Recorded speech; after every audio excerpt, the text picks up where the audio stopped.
Hi, everybody. This is the final part of our trilogy on how to display art. And why does it matter so much? It's because it deeply affects how art is perceived. At the end of the day, art is personal, but how you display it is where strategy meets style. I've said it many times already, but I'll say it again. Art isn't just about the piece itself, it's about how it lives in a space. A beautiful work, if poorly framed or placed, can get lost. Take the Mona Lisa, for instance. It's a rather small painting, but it holds immense power, and that's why it is displayed as if it were in a throne. But if it were on a massive wall among other works, it would certainly lose its impact. And the simplest compositions, such as the ones that we have been creating, can shine if displayed thoughtfully.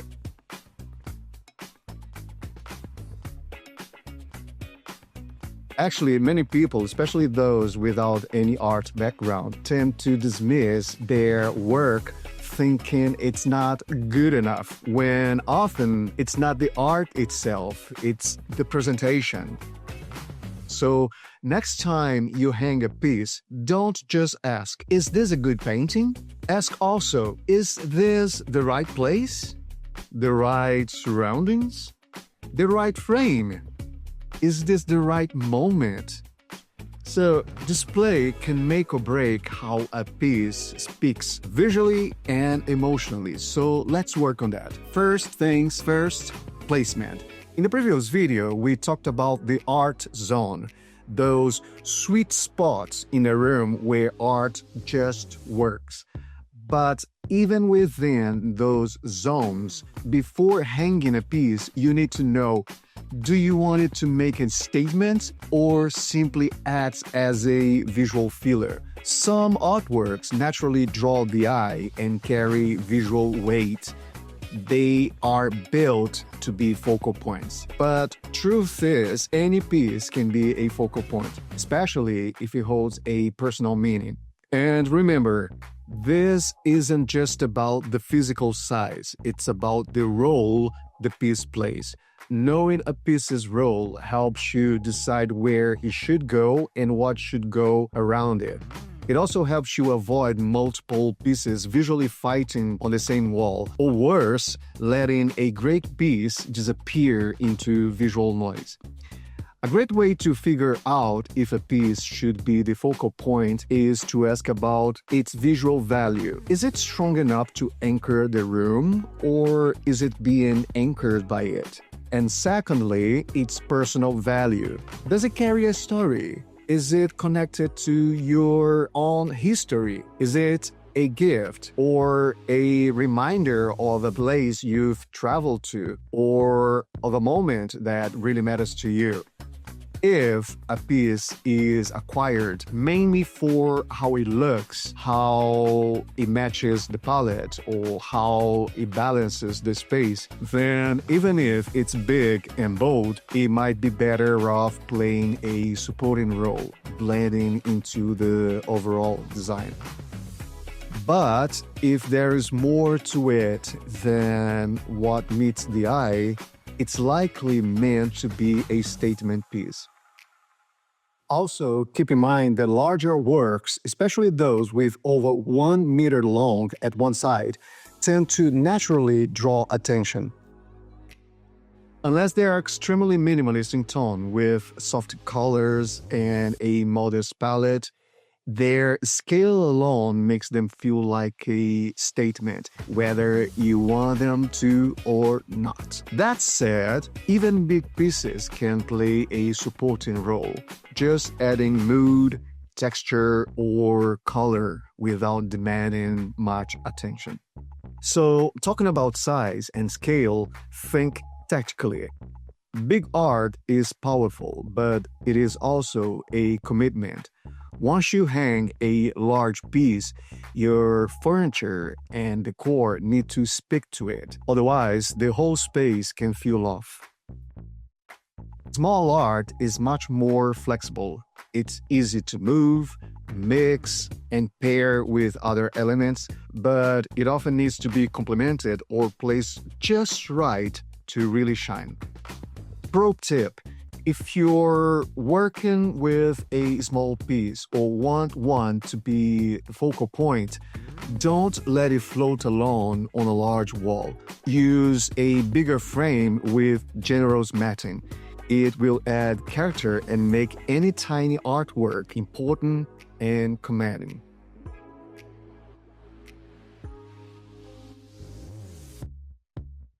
So let's talk about the types of display. In the previous video, we gave gallery walls their moment, but today let's talk about other display options. Minimalist display. We're not talking about minimalist interior design, but rather the way the artwork itself is presented. This works beautifully when a piece is strong enough to stand on its own.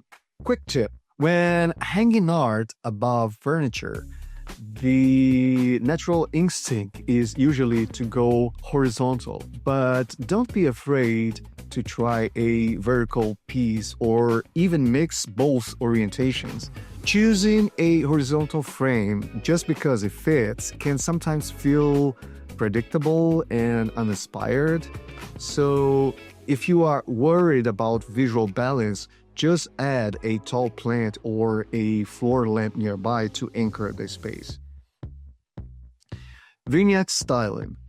A vignette is a curated scene. It works on consoles, mantels, shelves, also credences, benches, or even stacks of books can anchor a painting. It feels layered, thoughtful, and intentional, but don't overdo it. Don't add too many objects to it. Stick to groupings of 3. Visually, it tends to work best. Bookshelves. Displaying art on shelves is a great way to add personality, especially for small to medium works that might get lost on big walls. And finally, think beyond the usual places. Art isn't just for living rooms or gallery walls.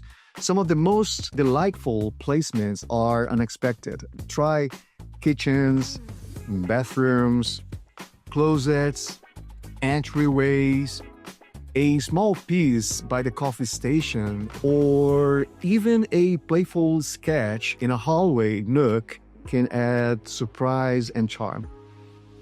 Now, some practical display tips. Choose the right wall. Find the art zone before choosing what to hang. And remember, not every wall needs art, and not every piece needs to be on display. Rotate your collection to keep things fresh. It's better than cluttering every surface. Mix display settings. Varying your display methods across different spaces keeps your environment dynamic, personal, and full of life. It also adds value to the pieces that you are displaying. Think in proportion. Art should relate to wall or furniture size. Small piece on a big wall, anchor it. Big piece on a small wall, let it breathe.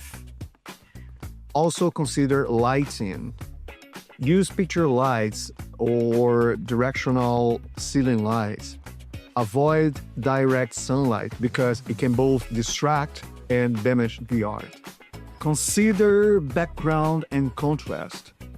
Dark art shines on light walls, and bright, detailed art needs a calm backdrop. And if your wall has a busy texture or wallpaper, use a thick mat to isolate the piece from the background. We are nearly finished, but let's just talk about something that is very, very, very important. Framing. A bad frame can cheapen great art, and a great frame can elevate even the simplest piece.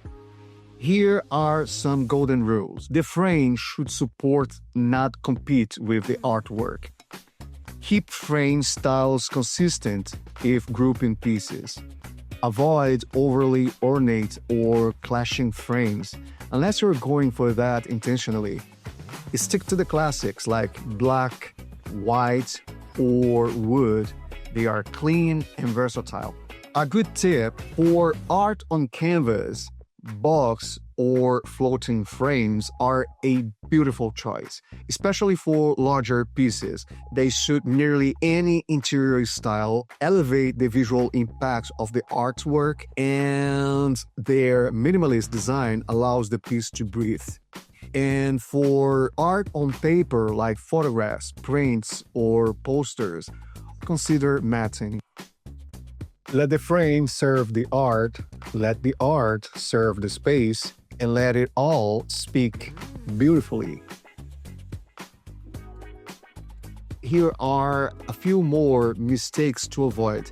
Family photos in living spaces. Here's the thing, family photos are wonderful, but they are best saved for private areas such as hallways or bedrooms.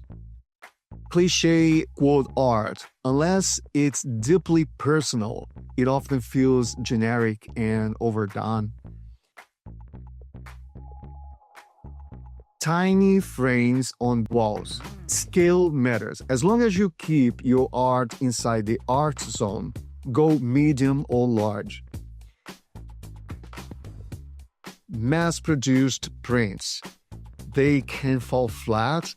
Better getting something from local artists or vintage founds. Or even better, make your own art. And finally, poorly styled art, especially split canvas prints. Oh no, I could go on forever about this one, but to keep it short, just don't.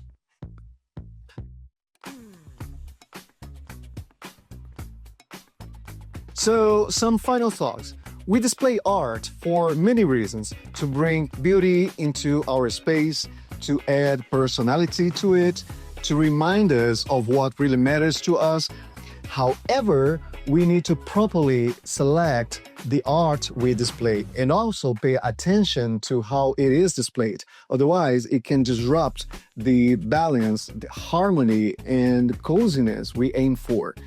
In this series, we mainly talked about framed artwork, but this idea applies to anything you display in your home, like furniture, curtains, cushions, decorative objects, plants, appliances, anything. And no matter how beautiful or meaningful your displayed objects are, when sharing a room, they should talk to one another visually. When your space feels unsettled, it is often because something is out of place. Sometimes simply rearranging or removing an item can restore harmony and bring back that sense of peace we all want from our homes. Good design is like good relationship. Communication is key. So I hope you've learned something new today and that this video has given you some useful insight along with the two others in this series. Not only on how to better display the art you already own, but also on how to thoughtfully select new pieces for your space. As an artist, I love hearing how people bring art into their spaces. So tell me, how do you like to display art in your home? I would love to hear from you. And as always, keep on practicing and thank you for joining us.